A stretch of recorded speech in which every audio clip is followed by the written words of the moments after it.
All right. Hello, everyone. This is Matthew Corbin here on today's CrossWord Teens Broadcast. Thank you so much for tuning in today. We're praying and believing today's program is going to be a blessing to you. This is a segment of the program where we discuss issues that are relevant to the youth of today, and I know for a fact this one is. Before I introduce it, though, let me introduce my panel. I will start over here with Miss Leah. Hey, I got Miss Becca, hello. Miss Gabrielle, Hello. Mr. Jeremiah, Hello. Mr. Elijah. Hello. And these are all members of our CrossWord Teen group. Um, if you are listening and you're a young person, our group is ages 12 to 19, and you live in or near Spartanburg, please come out and join our group. We meet Wednesday nights at 7 o'clock. Come to 250 North Church Street. That's where the church sanctuary is. And we start out in there for praise and worship. And then we move over to our youth center for the teaching. And the youth center is just, right. We just walk to it. It's an adjacent building. But if you join us again every Wednesday at 7, and you'll get to meet, I hope all of you will still be there where this program airs, and you'll get to meet these folks there on the Wednesday nights. And maybe you'll get to see in today's program. Now, I'm not trying to lift them up in pride. They're not perfect, and I'm not perfect. But what I think I can say about these is that they love the Lord. And I'll tell you, if you're a young person who is trying to serve God in the world today, I know that it maybe can be hard. It can be tempting, and maybe you don't have many Christian friends. And I tell you, you may say, well, my friends that aren't saved, they're still nice, they're still good, and that's fine. But I want to encourage you that having a Christian friend is just such a boost. To have someone that you can talk to about God, and they're not going to go, yeah, sure, okay. But they're going to say, oh, yeah, I was just thinking the same thing. Actually, I just been reading about that in my Bible the other day. Man, that's worth more than money can buy to have a friend like that. So, um, I'd encourage you to come out to maybe we have some parents, grandparents listening. Bring your young folk out, and we also have a kids group, and I know our kids would love to meet you. So come out to Truth Chapel on Wednesday nights at 7 o'clock, 250 North Church Street. Well, today's issue is I feel kind of a loaded one's kind of hard to talk about, but I feel like God um, gave me, I think, how to address this. I feel when I was preparing our notes for this, I felt the presence of the Lord. So I really think this is going to be for somebody. It's going to help somebody. But it is a somewhat loaded topic and hard to talk about maybe. But I feel God is in this today. There was a poll done by the University of Michigan in 2022. So that was very, very recently. Sometimes you'll read statistics and it says from 2010. That's the most recent they have. 2022, statistically, that's pretty recently. Uh, the University of Michigan polled parents and asked them about their kids, asked them about their teenagers. They polled the parents of children from ages 8 to 18. Now, I know you might get bored with these statistics, but listen, we're getting to a point. They polled parents of children ages 8 to 18, and two-thirds of those parents, about 2 out of 3, said that their child was conscious, very self-conscious, and very um, insecure about their looks. Two-thirds of those parents. And have to wonder, are there kids that are insecure about their looks, but their parents don't know? So is that number even higher? These are parents that their kids have told them, I'm insecure about this and that. Two-thirds of parents, their kids, they knew for a fact their kid had body image issues. Could that number even be higher?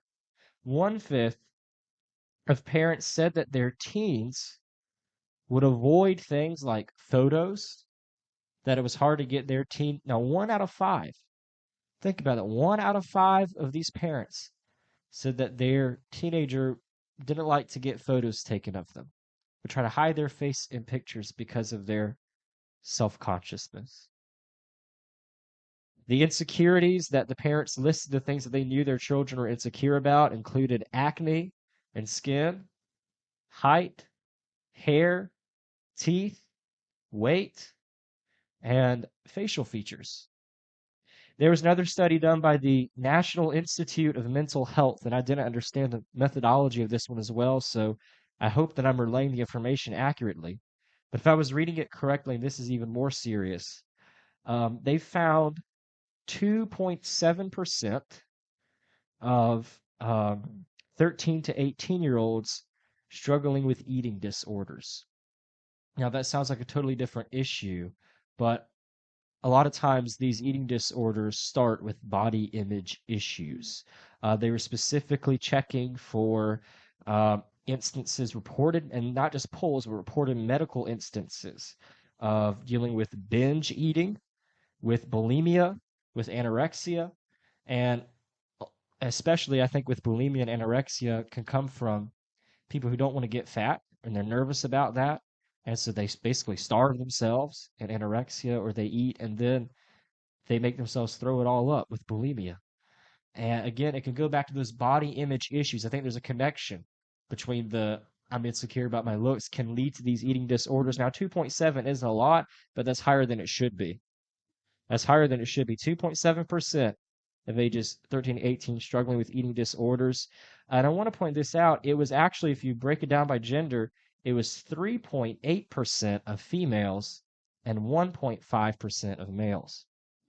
So these issues seem to particularly affect um, teenage girls or young women. I'll put them that way because I know y'all are growing into young women.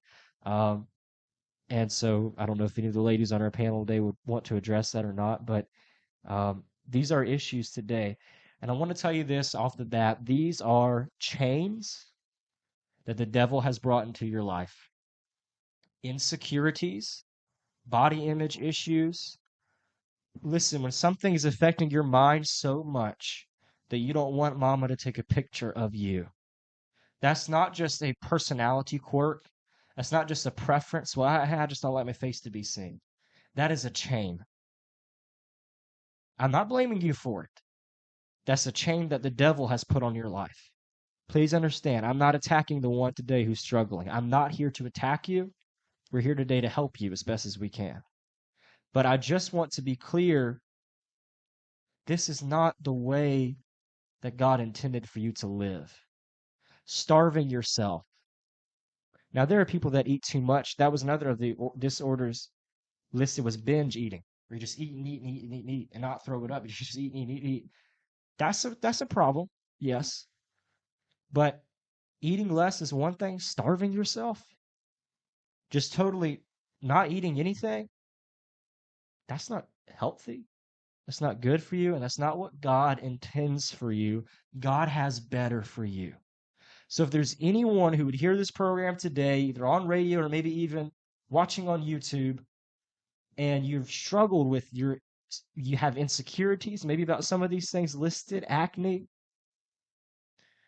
weight, your hair, your teeth, your height, maybe you have body image issues, maybe you are or are headed towards developing an eating disorder. We're here today to tell you that Jesus wants to set you free. Jesus wants to set you free from your insecurities. Jesus wants to set you free from your uh, insecurities, your disabilities, your disorders. Jesus wants to set you free. You don't have to live this way. I want to read to you, and I'm going to get Gabs to read her verse in a moment. First, give me just a second to turn there. I'm going to read to you Luke chapter 4, starting at verse 18.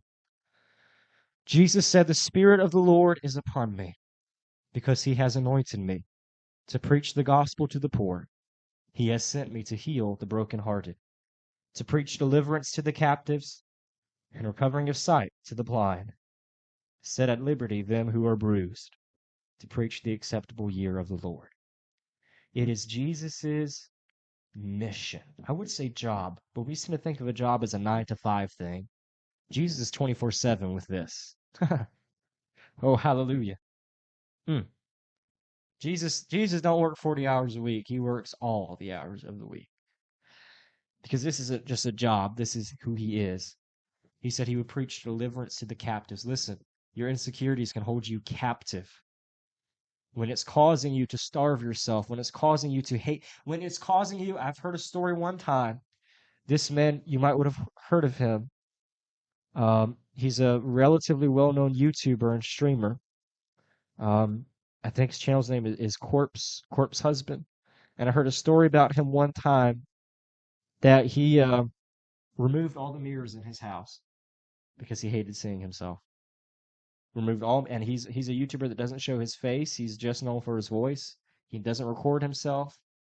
He doesn't take pictures of himself, and he's removed all the mirrors from his house. That's not just, well, that's your personality corpse. That's a bondage. That's being captive.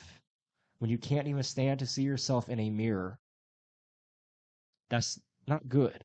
And if Corpse were to be able to hear this right now, and I don't even know his real name, I don't think anyone does. I don't think it's public. If he were to hear this, I'm not here to beat him up, but I'm here to say there's a better life.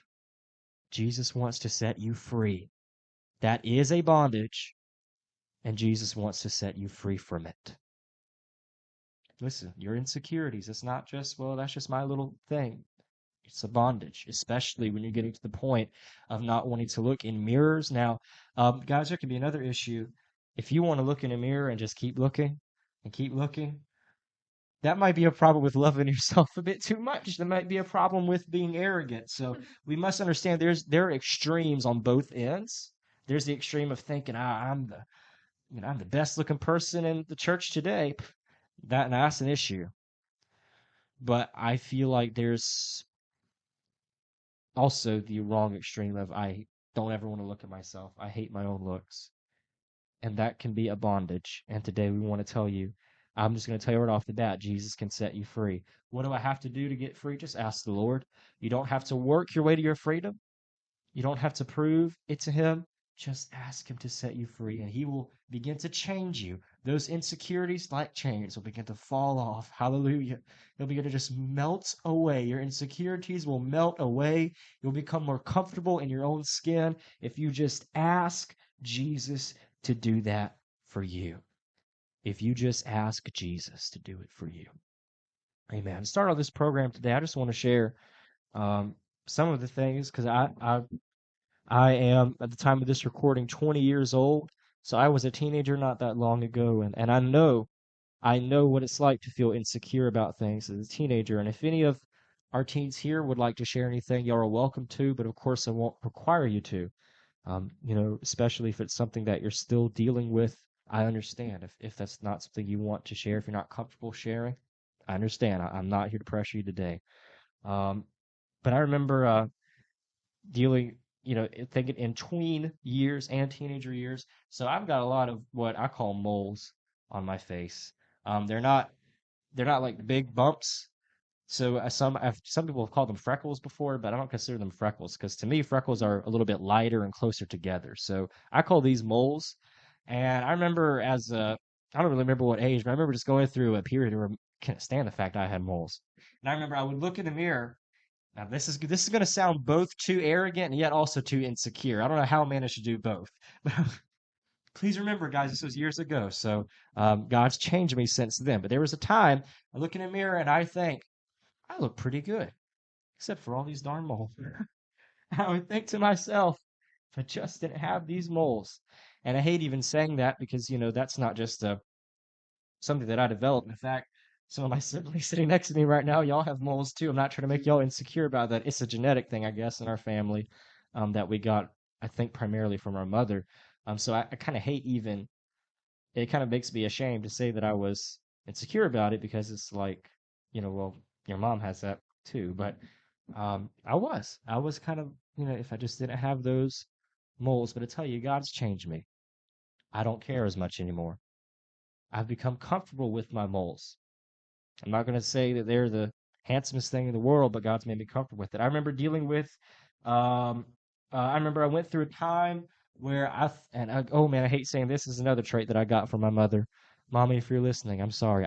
You're beautiful, and I'm not here to say anything bad about things I inherited from you. But I went through a time I was insecure about my nose.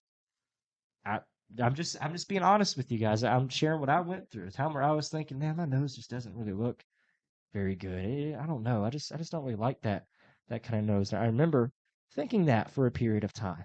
It bothered me. It bothered me. That wasn't the Lord. That was a chain. That was the devil. To actually for it to actually consume part of my thoughts as to whether or not my nose looked good, that's not the life God wants you to live. I've of course struggled with thoughts about weight. I used to be maybe a little bit bigger than I am now, and I'm still a little bit big, but I've gotten where I just don't care as much. But I remember, looking at myself thinking, man, I'm fat. Man, I look terrible. And I'm not sharing all this so you can feel sorry for me. I'm sharing it because I hope there's someone listening that can relate. And I just want you to know that I'm not here to talk down to you. I'm not here to be better than you, but I've been through similar things. Does that make sense? I want you to know you're not alone. You're not the first person to be insecure about your moles, about your nose, about your weight. I've been, when I first started getting acne, that was the top thing that parents said their kids are insecure about was acne. I hated the look of acne. In fact, when I woke up this morning, I think I noticed a pimple on my nose. So even though I'm 20, it still pops up every now and then. But you know what? God's delivered me from being, all worried about it. You know, I'll be honest, most people probably aren't really going to care that I have acne. And if they do care, well, I guess it sucks for you that you're spending your time thinking about my face. I mean, hey, at least you're thinking about me. Anyway, um, I remember a time in my life as a teenager that I didn't smile for pictures like I used to. I was still smile for pictures, but for some reason I went through a little phase where no teeth. And I don't know why, because I don't think I've ever really been insecure about my teeth specifically. But I think there was just an overall feeling a few years ago of just not being totally happy with my looks. And it made me smile a little less. I don't think I ever went to the extent that some do of not wanting to be in pictures at all. But, hey, I'll say this. When I was, about 13, man, taking selfies all the time. Then I get to, I just thought something. So when I was, what year did we get our glasses? Was that 2018 or 2019? It was 2017, actually. I think. When I was 14 years old, the eye doctor told me I needed glasses. No, the eye doctor didn't. The eye doctor said you have a little bit of an astigmatism. And then we walked out into the lobby, and the glasses salespeople said, "Oh, he has an astigmatism, so glasses are a must." Um, yeah, we were scammed. But anyway, I was prescribed glasses and given that, and that's nothing to be insecure over, but I was. Please understand, if you have any of these things, if you've also struggled with being maybe a little bit overweight, if you've also struggled with having moles or you have glasses, that is not anything to be insecure about. But I'm just being honest, I was. And I remember, used to turning on that selfie camera and just smiling real big, cheese and taking a picture. But I remember and that was also around the time in my life that I started gaining weight. So I was getting chunkier. I was noticing my moles. I was noticing my nose. I got glasses. And I don't know. It just became, maybe someone can relate to this. I hope maybe somebody listening can. It became hard to look at myself in the selfie camera and smile. It'd be easier to smile if someone else is taking the picture, but it became hard to look at me and to smile at me because of those insecurities. And I'll be honest, I still don't take a lot of selfies.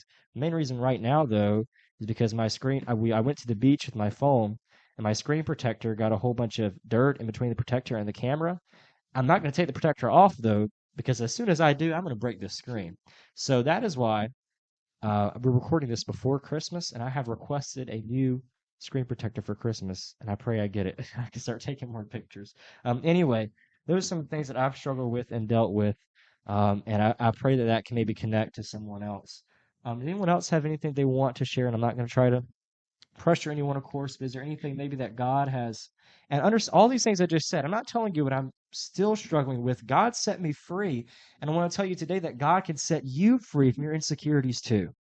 I come to you today as something. Now, I don't think I'm the best looking person in the room. I don't think that I'm all that. But I'll tell you what, I'm comfortable in my own skin now. I'm comfortable, even though I am still probably not the perfect weight or perfect body. Even though I am still, I don't wear glasses anymore because, I mean, again, they really weren't necessary. And I wouldn't have worn them if not for the fact my parents spent money buying them. So I felt guilty about that. And I kid you not, that's the only reason I wore the glasses. I did not need them. I just wore them out of guilt. So that kind of made it worse, probably. Anyways, um, I'm not, I still got moles. My nose is still the same, but I know now that really it doesn't matter that I look good enough for the Lord to live in, so that's good enough for me. And does anyone else have anything they want to share? Maybe something God's brought you out of, something you've dealt with before. Well, I will give some personal info in a bit, Yeah. but first I want to bring out a point that you said when you were talking about your moles. You said that like it was genetic, that you know you have family members who have the same thing, and that's something to think about. A lot of times they're not problems, the flaws or the insecurities that you have, it's not something that only you are dealing with. Most teenagers deal with acne. That's not something that, oh, you're all alone, and because you have this red pimple on your nose or your cheek or whatever, you just look horrible, because everybody has it right now. All of your friends have that going on right now. So why do you need to feel pressure to get rid of that when literally everyone else around you is dealing with the same thing? And it's like that, it's pointless. It's like, hey, this is what everyone's going through, and so that's okay. And if you do have a problem with, I say a problem, it's not a problem, but if you have a bunch of moles or whatever else it may be, look, or not, maybe not everyone, but a lot of other people had the same thing going on. And either A, they're just as insecure about it as you are, so you both don't need to be insecure, or two, they don't care, so why should you care? And so I think that's something important to think about. You're not the only one dealing with your insecurities. Other people have the same things going on. And so, it's kind of selfish for us to look at ourselves and be like, oh, I'm dealing with this, and I feel so horrible about myself. And it's like, hey, look, other people are dealing with the same thing. Just get over yourself and you look fine. All right. Well, let's not beat people up about their insecurities, but I'll just emphasize the point you said. You're not alone. Mhm. You're not alone. So that is 100% true. But again, we're not here to beat you up or beat you down. But she is right in the sense that we don't want to be so focused on ourselves that, let me put it this way: if you're spending how much time are you spending a day thinking about your insecurities? And if it's adding up to look, honestly, if it's adding up to more than a few seconds, that's something God wants to set you free from. Something God wants to set you free. I'm not going to tell you just to stop doing it, because you may say, but I can't stop. But God can set you free, and that's what we're going to talk about today. Anyone else have anything they want to share? Hmm. So I'm not as insecure as I used to be. I'm actually really less insecure now. But if a lot, say over this, if you see me in person, you might know that I am actually short for my age. Mm.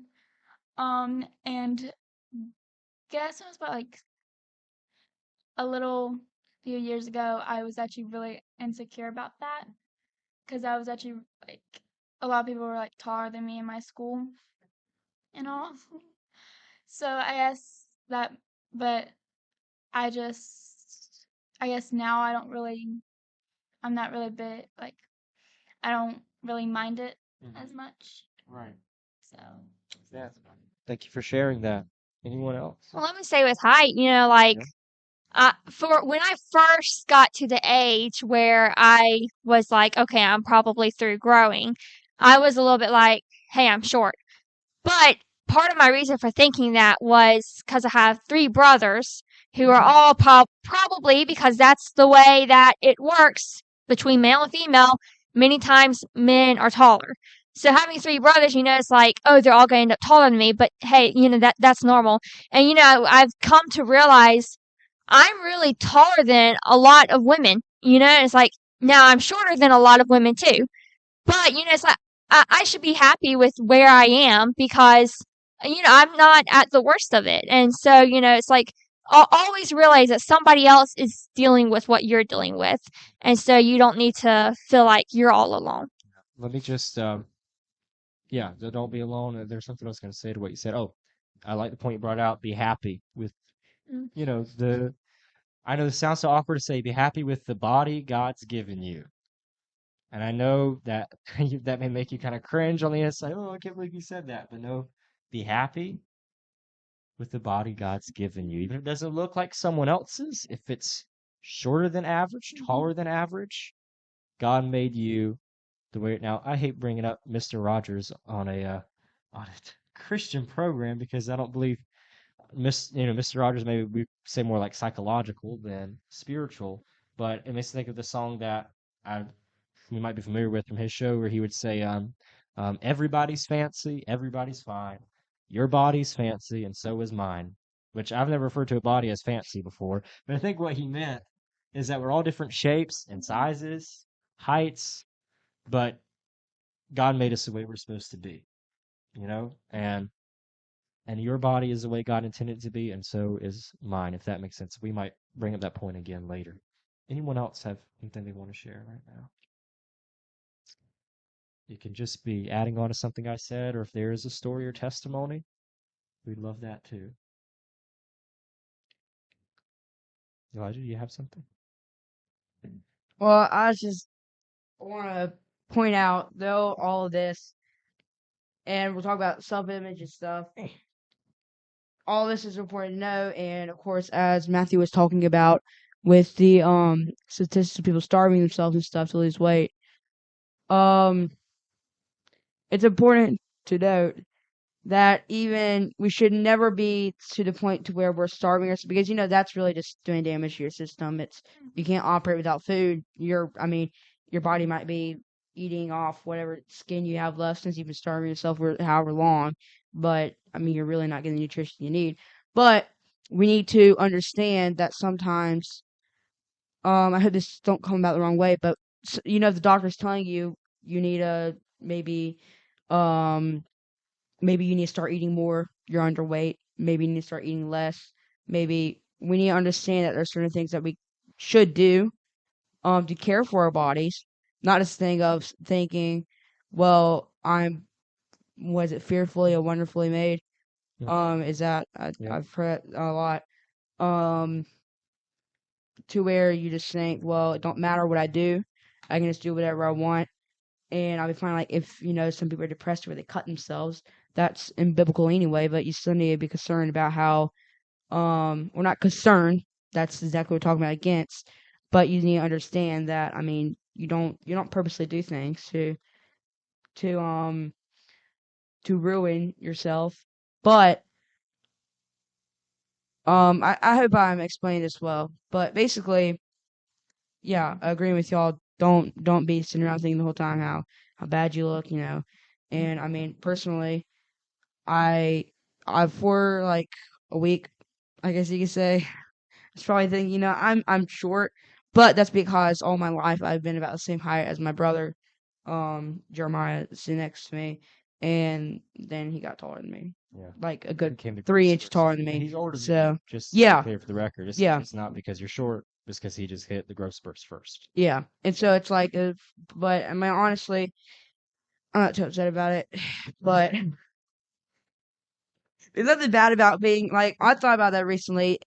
I don't think there's anything wrong with being shorter, and personally, I think that there are perks to every body size. Like, Yeah. if you're tall, you can reach the top shelf, but if you're shorter, you're gonna win at hide and go seek. So congratulations. Well, So because also if you think about it, like, I'm gonna say, because I think a lot of things that a lot of teenagers think about is getting into relationships, and if you're thinking about it, like from the girl's perspective, if you're thinking, oh well, I know a guy's not gonna want a super short girl, but there are short guys out there, and say that short guy wants a short girlfriend, you need to be extra short for him. So it's like there are perks. You never know. You're gonna find the perfect person for you, and your height, your body size, it's gonna match them perfectly. If you'll just accept it. Yeah, and let me say this goes back. We did a series on here about dating, and one of the things that we said that we believe is that God has for each one of us one special person that can be a partner in ministry and that we can spend our lives with. We discussed it on this program. So if that's true, I like what Gabrielle said, because I do think sometimes for me, I'll be honest, the part of the reason I'm so insecure, and I hope you don't think less of your teen minister for this, but I was thinking, no girl's going to find this attractive. No girl's going to think that I look good because of these. Just to be honest, that was, one of my main concerns. But here's the thing. If God has one special person for you, then it really doesn't matter what the average girl thinks. It doesn't matter what most girls think. So you might say, well, I'm so short. I've heard that all these girls want 6 foot and up, and I'm under 6 feet. But here's the thing. You're not going to date all these girls. God doesn't want you to date all these girls. God's got one woman for you. Right. And you know what? Your height for her, she's going to say, that's perfect. That's just what I like. This is also maybe going to make you think less of your teen minister. I hope it doesn't. I'm just being honest. Oh, this is going to sound so bad. But one day I remember waking up and I realized I'm the most attractive man in the world. And I just need to find the most attractive woman in the world and marry her. Now, what did I mean by that? To my wife. To the one I'm going to. Now, to most people, no, I'm not the most attractive man in the world. But I really don't care what most people think. I don't care what most girls think. Because I don't need any woman to be attracted to me except one. That's all I need is one. I don't need for several people to think I look good. Just one person is really all I need. And to that one person, I believe and pray I'll be the handsomest man in the world. And to me, she will absolutely be the most beautiful person in the world. So if your insecurities are kind of coming from a place of dating, of getting into relationships, just remember that. Just, if you will, go on our YouTube channel. It's called CrossWord Teens. Go on YouTube, look up CrossWord Teens, and go watch our programs about dating, because they're here and there us talking about how truly God will send you the right person into your life to date, and you can be with them the rest of your lives. You don't have to date around. You don't have to date all the girls in your school or all the guys on the football team. There's one person that God will have for you, and they will think that you're beautiful, and that's all that matters. You don't have to attract all the boys. You don't have to attract all the girls. God will send you that one, and your height, your figure, your eye color, your hair color, it'll be perfect to them. It'll be perfect to them. Any other thoughts? That's what we're discussing today. And I had a whole lot more we're going to say, but we're already running out of time for this program. We might have to save it for the next one. So, is there anything else?